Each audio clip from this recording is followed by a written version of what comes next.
Hi, it's Dwyer. It's April 26, 2025. GamblersAdvisory.com, a free site. BettingAngle.us, a free site. Remember, the opinion you should follow should be your own. Just consider this video to be a second opinion from a complete stranger online. Let me make a few points here first. People have asked me about the intergenerational fight. Right, Chris? Eubank versus Benn. Folks, I have a video up, but it's a premium video. I have to save premium fights, at least some of them, for my premium subscribers. Right? Just know that I think there's a clear winner in that fight. Let's continue. Shannon Sharpe. I know his name's in the news for the wrong reasons. I think we're all overreacting. I think people have different agendas, right? Some people are against domestic violence, which is being alleged here. Okay, I respect that. Other people just don't like the idea of an older guy dating a younger woman or interracial dating. To those people, I have to say, get over it, right? Either it's a free world or it's not. Just understand, if it's a consensual, voluntary relationship, then quite frankly, this libertarian believes it's none of our business, right? So, let's just say Shannon Sharpe, whatever you think of him, was a great tight end. He recently interviewed Terrence Crawford and asked Crawford, who's the best fighter in history? And Crawford responded by mentioning a name, who himself is in the news for the wrong reasons. Floyd Mayweather. Right now, let me just say this. Floyd is one of the best fighters I've ever seen. Let me also say, too, that in a mythical matchup between Prime Floyd and Prime Terrence Crawford, and the question has to be asked right now. Is Terrence Crawford in his prime? Right? Did not get a stoppage above 147. Right? Is he in his prime? That's a question that needs to be asked because he's about to fight Canelo. Right? Assuming Canelo gets by his next fight. And folks, that might be a big assumption.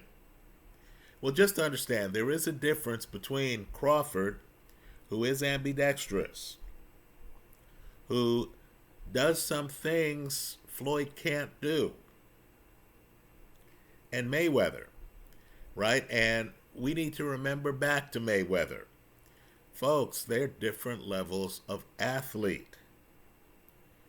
Right? We're having an NFL draft right now in the United States. Just understand, Mayweather was a freak athlete. Mayweather's a guy who would be picked in the first few picks of the first round. Now, Crawford is more cerebral. Right? Crawford, as I said before, does some things that Mayweather can't do. Crawford could fight lefty, right? Crawford could fight righty. Crawford, if you look at his tapes, he's a different guy every fight, different strategies. It's one of the most impressive things I've seen in boxing, right? Mayweather was always Mayweather. Crawford's different, right? But in a fight between the two, the problem with fighting a skilled freak athlete is you can't go to your plan B. The guy is just too damn fast, right? In other words, let's say Crawford is in there, and I know Crawford has beaten some very fast fighters, right? Amir Khan, Kell Brook, right? Both guys, very fast hand speed. Kell Brook was teeing off on Errol Spence early in their fight. There's a gap there in physical athleticism, right? And I'll agree, Crawford found a way to dampen their speed. I believe Mayweather's a different level. I think Crawford would have a very hard time changing gears with Mayweather. He wouldn't be able to find Mayweather's body. Understand, Mayweather, in addition to being a freak athlete like Roy Jones was, Mayweather is a craftsman on a level that Roy Jones wasn't. Right? Mayweather, you know, it's hard to hit him. There are very few Mayweather fights where he even gets dinged. You were looking at that Castillo fight, and Mayweather got a little puffed up in his face, and you were shocked. Right? I believe Mayweather would beat Terence Crawford. I'm not saying Mayweather's more skilled than Terence Crawford. What I am saying is Mayweather's a different level of athlete. Let's talk about the fight that I think is the fight of the day. Right? Folks, it's Anthony Yarde against Lyndon Arthur. Right? This fight's going to have repercussions.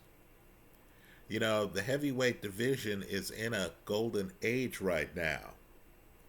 Believe it or not, the light heavyweight division right now also has some of the most compelling storylines in boxing.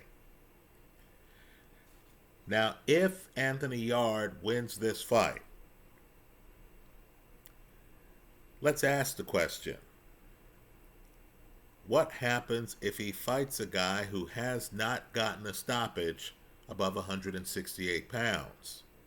What happens if he fights the monster David Benavidez, who has a share of the championship at 175? Right? If Benavidez comes looking for Yarde, does Yarde try to box and be on his back foot, which incredibly was a strategy against Arthur Beterbiev? Or does Yarde take a step forward, the Lyndon Arthur rematch, and actually decide to duke it out with Benavidez? Right? Has Benavidez been in that level of firefight at 175? I would say the answer is no. I would say Anthony Yarde on his front foot in the pocket is better than David Morrell. Morrell has other things going on. Morrell is a better athlete than Anthony Yarde. Morrell can actually box better than Anthony Yarde on his back foot. But in the pocket, if this is just a shootout, right? Anthony Yarde in the pocket in a shootout is competitive against anyone at 175. Now, I'll say this. What Yarde has a problem with, and boxing is rock, paper, scissors, is a guy with a good jab who knows how to use it. So Yarde had problems with Kovalev, lost that fight. Yarde had problems with Lyndon Arthur, the first fight, lost that fight. Right? But what Yarde hasn't had problems with is the shootout where he's actually committed to a shootout. Right? Beterbiev did show up in the United Kingdom and said, hey, I'm here for a shootout.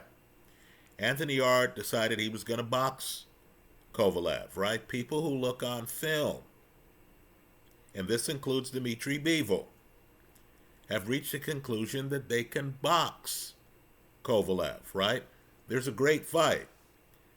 Grosdick against Kovalev, and Grosdick's outboxing Kovalev, right? Kovalev, of course, only had to be right once, gets the stoppage later in that fight, right? But just understand, Yarde against Benavidez is compelling.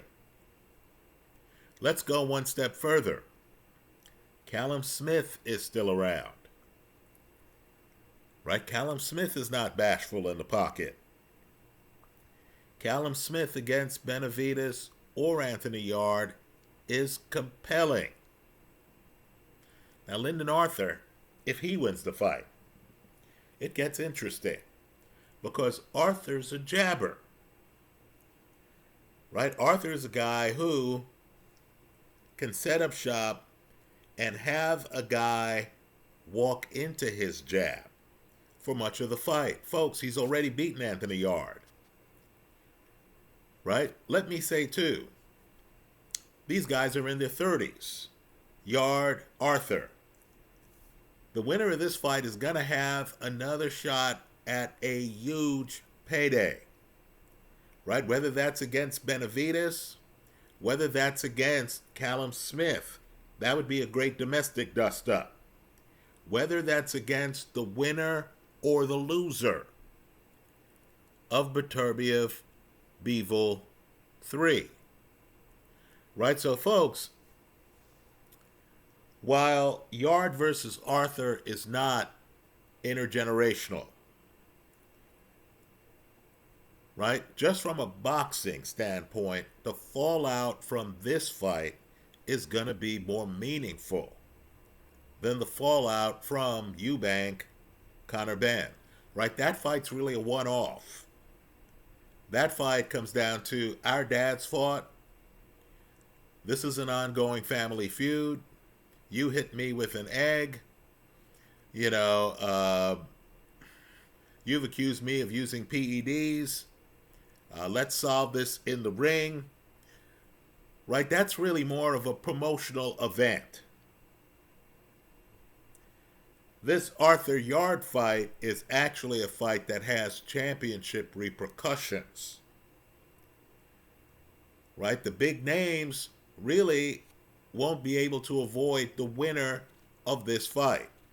Understand, too, the rumor is that Yarde has had weight problems. Right? A lot of these guys look bulletproof, but then you're in the 7th and 8th rounds and you notice the guy's breathing out of his mouth. Right? You notice the guy's a little bit winded and you're thinking, man, I didn't see all the action here that would cause this. Right? The question with Yarde is he fit to make it from start to finish? Right? Because, and it's an imperfection in boxing, there's a huge gap between light heavyweight and cruiserweight. Right? Light heavyweight 175, cruiser 200. The guys at light heavy don't have the option that other weight classes have. You just saw Hamza Shiraz say, hey, that's it for me at 160. I'm going to take my game to 168. That's an 8-pound swing. Right? Anthony Yarde can't say, hey, man, I want dessert. That's it for me at 175. And then realize that he's going to have to face much bigger men if he's going to move up in weight. Right? So pay close attention to Yarde in this fight if the fight makes it to the second half of the fight. That's a big fight. Fight fans should be aware of it.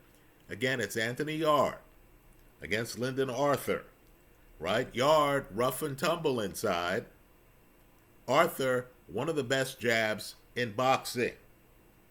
Let's, a heavyweight analog would be the Fabio Wardley-Jarrell Miller fight. You understand that heavyweight is a little bit unsettled to the point where Joe Parker, for some reason, can't get a title shot. Right? Derek Chisora is getting a title shot, not Joe Parker. Right? Figure that one out. Right? Usyk wants to prove he's great. He's decided to do so by trying to become undisputed again, rather than take on a guy who's been running his mouth about beating him up in sparring, Martin Bakole, right? Or, fighting Joe Parker or Ajit Kabayel. Well, just understand that Fabio Wardley-Jarrell Miller fight, the winner is going to have status. It's going to be very hard for the people in power to keep out the winner of that fight. Right? Same story applies at light heavyweight to this fight. Anthony Yarde versus Lyndon Arthur. Let me close by saying this. In one of the more telling moments, Conor Benn actually admitted that if he beats Eubank, he's not going to stick around 160. That should tell you all you need to know about 160 pounds. Right? Janabek, whatever the public thinks, he's a dominant champion. Right? Carlos Adames, let's just say he's not going to take a back foot in a fight against Conor Benn. He's not conceding the pocket. He didn't concede the pocket against Hamza Shiraz. He's certainly not going to concede the pocket to a guy who's just now coming to the division. Right? Understand the problems posed by Erislandy Lara, who also has a belt at 160. Right? Lara's a future Hall of Famer. He's a southpaw. Right? Understand, while Lara has spent much of his career showing you the greatness of his back foot, now that he's in his 40s, he's that old cranky guy who wants to send everyone home early. Danny Garcia did not make it the distance against Erislandy Lara. Right? Lara's going to be throwing one of boxing's best straight lefts. It's not as good as Deontay Wilder's very few straight hands are, right? You know, Wilder has a great straight right.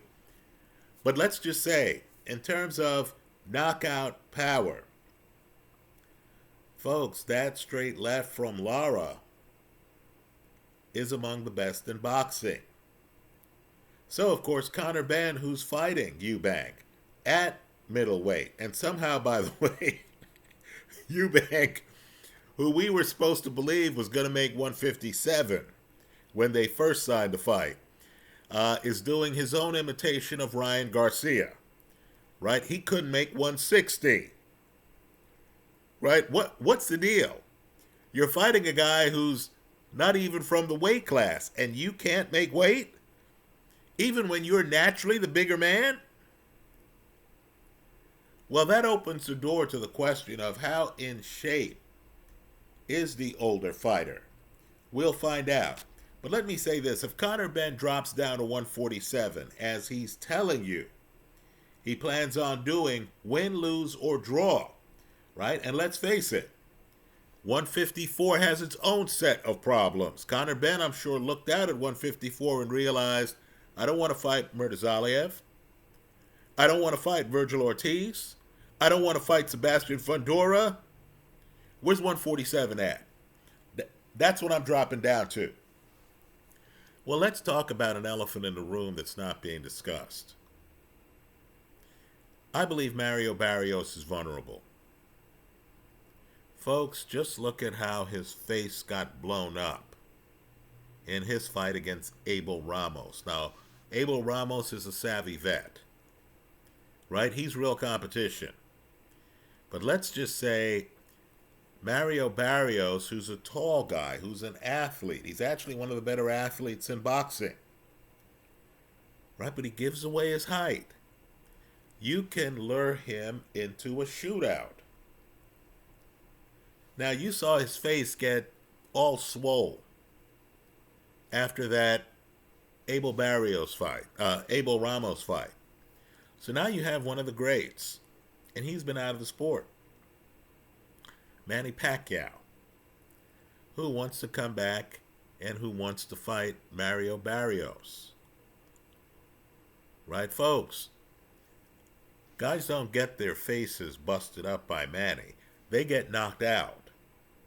Manny hits that hard, right? Understand, I know Pacquiao, extremely fast fighter, but power's the last to go, right? While Pacquiao hasn't exactly looked great in his exhibition matches, I do believe you're going to get a break on the odds because of that Mike Tyson disastrous showing against Jake Paul, right? And, of course, the Evander Holyfield disastrous showing against Belfort, right?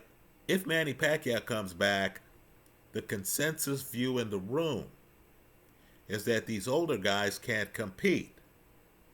I think that view is wrong, right? Quite frankly, I think Shannon Briggs, who at one point Lennox Lewis was calling the hardest puncher he ever faced, I think Shannon Briggs in his 50s would be able to give some of these heavyweights a run for the money.